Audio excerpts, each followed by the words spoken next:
Physics চ্যানেলে সবাইকে স্বাগত। আচ্ছা, আজকে আমরা থার্মোডাইনামিক্স যেটা আগের দিন করেছিলাম সেইটার কন্টিনিউয়েশনটা করব, ঠিক আছে? তো মোটামুটি আমি জিরোথ লটা বুঝিয়েছিলাম, জিরোথ ল পর্যন্ত বলেছিলাম।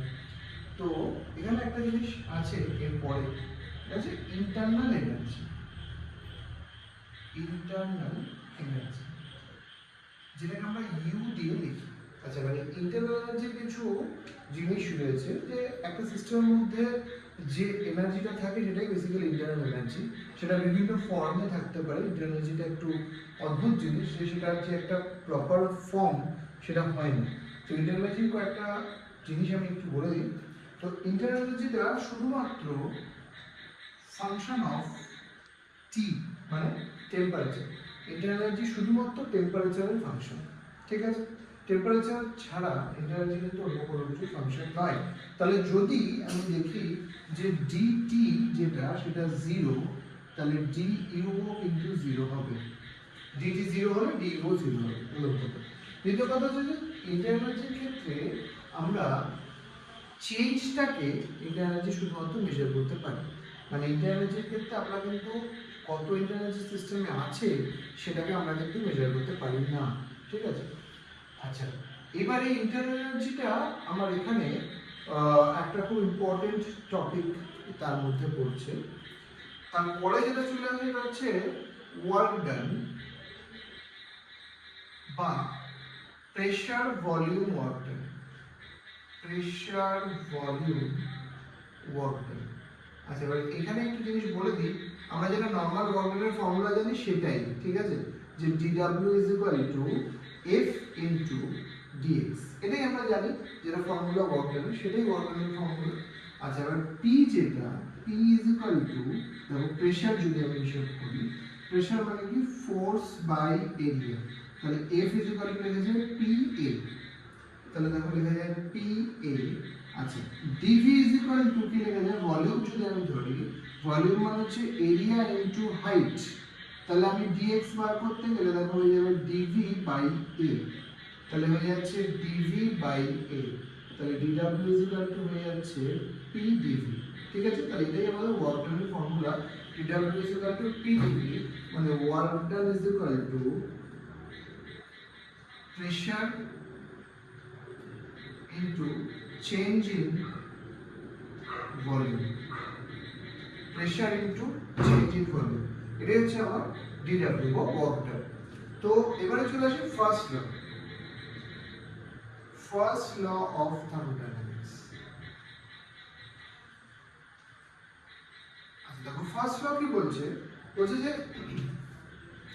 একটা সিস্টেমের মধ্যে যতটা হিট জেনারেট হবে, ঠিক আছে, সেটা হচ্ছে ডিকিউ। বলছি হিটটা অ্যাকচুয়ালি জেনারেট হবে কেন না, থাকবে ইন্টারনাল এনার্জি চেঞ্জ আর তার সাথে ওয়ার্ক ডান। তাহলে সিস্টেমটা ওয়ার্ক করবে আর সিস্টেম ইন্টারনাল এনার্জি চেঞ্জ হবে, তাহলে তার রেজাল্ট হিসেবে আমরা পাবো হচ্ছে হিট, জেনারেটেড হিট। তাহলে এটাই হচ্ছে কিন্তু ফার্স্ট ল অফ থার্মোডাইনামিক্স। তাহলে দেখো dq is equal to du plus dw এর জায়গায় আমরা লিখতে পারি p dv, তাহলে এটা একটা ফর্ম, এটা ফার্স্ট ল অফ থার্মোডাইনামিক্সের একটা ফর্ম, ঠিক আছে? আচ্ছা, এবার ধরে নাও যে যদি আমি অ্যাডিয়াবেটিক প্রসেসে ধরি, অ্যাডিয়াবেটিক প্রসেস যদি আমি ধরি, তাহলে অ্যাডিয়াবেটিক প্রসেসের জন্য dq এর ভ্যালুটা হয়ে যায় 0, তাহলে du plus pdv is equal to 0, তাহলে দেখো হয়ে যাবে du is equal to minus pdv। এটা হচ্ছে অ্যাডিয়াবেটিক প্রসেসের জন্য, ঠিক আছে? অ্যাডিয়াবেটিক প্রসেস dq টা 0 হয়ে যাবে অ্যাডিয়াবেটিক প্রসেসে, তাহলে হয়ে গেল কি du plus pdv equal to 0, তাহলে du is equal to minus pdv। যদি আমি আইসোথার্মাল প্রসেস বলি, আইসোথার্মাল যদি বলি, আইসোথার্মাল এক্ষেত্রে dt 0, এবার দেখো dt যদি 0 হয় তাহলে du টা হবে 0, dt যদি 0 হয় তাহলে du টা হবে 0, তাহলে আমার হয়ে যাচ্ছে du is equal to 0, তাহলে হয়ে যাচ্ছে dq is equal to du plus pdv ছিল, তাহলে এখানে হয়ে যাচ্ছে dq is equal to pdv, ঠিক আছে? আইসোথার্মালের জন্য। আচ্ছা, এবার যদি আমি আইসোকোরিক ধরি,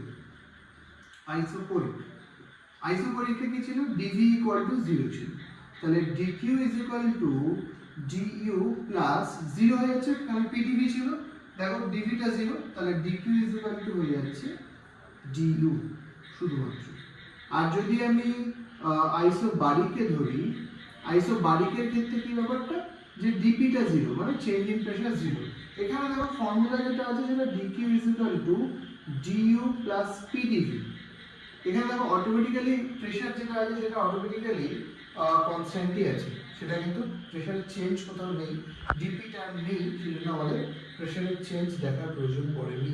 ঠিক আছে, তাহলে মোটামুটি আমরা দেখতে পেলাম যেটা first law of thermodynamics and first law of thermodynamics চারটে যে আমাদের যে ফর্মগুলো ছিল, চারটে প্রসেসগুলো ছিল, সেই চারটে প্রসেসের কোন কোন প্রসেসে আমরা কোনটা কোনটা ইউজ করতে পারি বা কোন প্রসেসে কোনটা, এইটা। ঠিক আছে, এটা ভীষণ ভীষণ ইম্পর্টেন্ট। তার সাথে আমরা ইন্টারনাল এনার্জি নিয়ে আলোচনা করলাম অ্যান্ড মোস্টলি এটা হচ্ছে প্রেশার ভলিউম মডেল নিয়ে আলোচনা করলাম। তো আজকে আমরা ভিডিওটা মোটামুটি এই অবধি রাখছি। এর পরের ভিডিওতে আরও পরের টপিকগুলো হবে। তোমাদের যেটা কাজ সেটা তোমরা জানো, যে তোমরা ডেফিনেটভাবে যেটা করবে সেটা শেয়ার করো, কমেন্ট, লাইক অ্যান্ড সাবস্ক্রাইব করো। কারণ কি যত তোমরা শেয়ার করবে তত আমি আরও নিজের মধ্যে একটা ইন্সপিরেশন পাবো যে না ঠিক আছে হচ্ছে কিছু একটা। যেটা যেটা ভিডিও লাগবে তোমরা কমেন্ট সেকশনে লেখো যে এই টপিকগুলো ভিডিও লাগবে, ওই টপিকের ভিডিও বানাবো। তো আজকে এই অবধি থাক, পরের ভিডিওতে আবার আসছি।